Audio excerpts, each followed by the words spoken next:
Hello good evening दोस्तों, revision अड्डा पर आपका स्वागत है। जैसा कि आपको पता है, हम सब यहाँ मिलकर RS 2026 के लिए सभी टॉपिकों का रिवीजन कर रहे हैं। सबसे पहले हमने इंडियन हिस्ट्री को यहाँ उठाया है।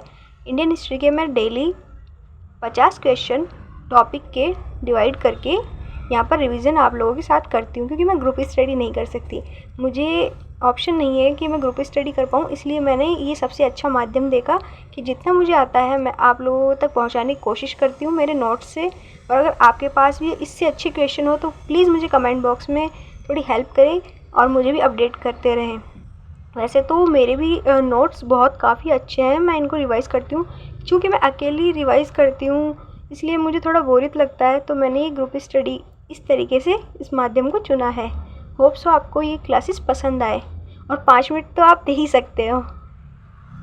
मैं भी ज़्यादा लंबी क्लास बना पाने में असक्षम हूँ, इसलिए मैं 5 मिनट तक की ही क्लास बना पाती हूँ, इसलिए मुझे थोड़ा स्पीडली बोलना पड़ता है, इसलिए मैं माफ़ी चाहूँगी। ठीक है, आज हमारी डे 4 है और आज हम सिंधु सभ्यता की जो हमारा चैप्टर चल रहा था उसकी टॉप 50 क्वेश्चन में आज हम कंप्लीट करेंगे कला, धर्म और व्यापार को। पहला क्वेश्चन है, कांस्य निर्मित नर्तकी की मूर्ति कहाँ से प्राप्त हुई? मोहनजोदड़ो से। दूसरा है, पुरोहित राजा की मूर्ति किस स्थल से मिली है? मोहनजोदड़ो से। नर्तकी की मूर्ति किस धातु से बनी है? कांस्य से। कांस्ययुगीन सभ्यता थी वो। सिंधु सभ्यता की मोहरें मुख्यतः किससे बनी थी? स्टियाटाइट से। सिंधु सभ्यता की सर्वाधिक मोहरें, इन पर किस पशु का चित्र मिलता है? बैल या एक श्रृंगी पशु। आजकल नहीं देखने को मिलता, उस टाइम पर एक सींग का बैल था। पशुपति मोहर किस स्थल से मिली? मोहनजोदड़ो से। सिंधु सभ्यता में लोहे का प्रयोग था? नहीं। मातृदेवी पूजा के प्रमाण किससे मिलते हैं? मृण मूर्तियों से।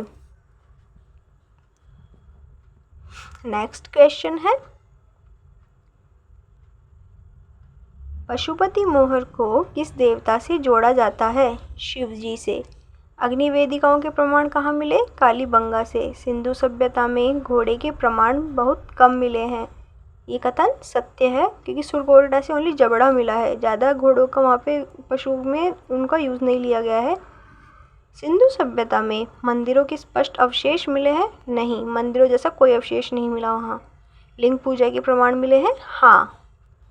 सिंधु धर्म मुख्यतः था प्रकृति पूजक। कब्रिस्तान R37 कहाँ मिला? हड़प्पा में। कितनी विकसित नगर था। अब तो बहुत ज़्यादा कंसेप्चुअल, बहुत ज़्यादा मतलब योग मुद्रा वाली मोहर किस स्थल से मिली? मोहनजोदड़ो से। आजकल तो नगर ऐसे देखने को ही नहीं मिलते। सिंधु सभ्यता का प्रमुख बंदरगाह था लोथल, गुजरात। लोथल किस राज्य में स्थित है? गुजरात में। कुछ क्वेश्चन मैंने रिपीट किए हैं ताकि क्वेश्चन की और तारतम्यता, कंसिस्टेंसी अच्छी बन पाए। मेसोपोटामिया में सिंधु क्षेत्र को क्या कहा गया? मेलुहा। ये हमारा थोड़ा मतलब प्लस पॉइंट वाला क्वेश्चन हो गया, थोड़ा स्टार मार्क वाला। सिंधु व्यापार का प्रमुख आधार था मानकीकृत बटके। सिंधु सभ्यता में सिक्कों का प्रचलन था? नहीं।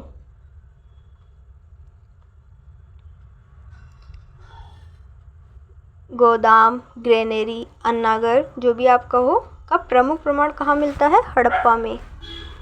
समुद्री व्यापार का प्रमुख केंद्र था लोथल। व्यापारिक मोहरों का उपयोग होता था पहचान हेतु। किस सभ्यता के लोग निर्यात करते थे? मनके, कपास, आभूषण का निर्यात करते थे हमारे यहाँ से। मनकों का आपको पता ही है, चहुंदड़ो में मिला था कारखाना, फेमस भी वहीं का था।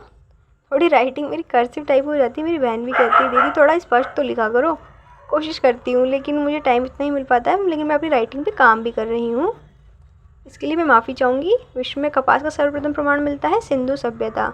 सिंधु सभ्यता का सबसे बड़ा स्थल है धोलावीरा। भारत में सबसे बड़ा हड़प्पा स्थल कौन सा है? राखीगढ़ी।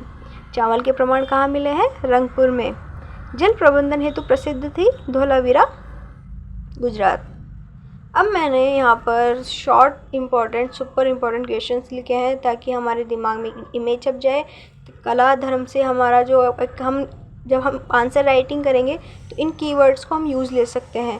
पशुपति मोहर मोहनजोदड़ो, नर्तिका की मूर्ति मोहनजोदड़ो, अग्निवेदिका कालीबंगा, बंदरगाह लोथल, सबसे बड़ा स्थल धोलावीरा, भारत का सबसे बड़ा स्थल राखीगढ़ी, कपास का प्रथम प्रमाण सिंधु सभ्यता, मेलुहा मेसोपोटामिया में सिंधु का नाम मिलता है। लिपि कैसी थी? अपठित। तो मेलुहा को थोड़ा याद ही रखना। महान स्नानघर मोहनजोदड़ो। अब सिंधु सभ्यता का विस्तार कितने देशों में था और उन देशों में कौन कौन से स्थानों पर था वो मैंने यहाँ पे एक शॉर्ट पॉइंट में लिखे हैं। अफगानिस्तान में शोरतगुई और मुंडीगो, पाकिस्तान में बलूचिस्तान, सिंध और पंजाब पाक, और भारत में जम्मू कश्मीर, पंजाब, हरियाणा, यूपी, राजस्थान, गुजरात और महाराष्ट्र। इंडिया के मेन देखो आप, जम्मू कश्मीर का तो मांडा क्षेत्र, और पंजाब का रोपड़, हरियाणा का राखीगढ़ी, बनावली, यूपी का आलमगीर बड़ा गांव, राजस्थान का कालीबंगा, गुजरात का लोथल, सुरकोटड़ा, रंगपुर और धोलावीरा। तो इस क्लास में हमने सिंधु सभ्यता के काफ़ी पॉइंट्स को कवर करते हुए हम अगर आंसर राइटिंग भी करेंगे तो उसमें हमें कीवर्ड बहुत काम आने वाले हैं।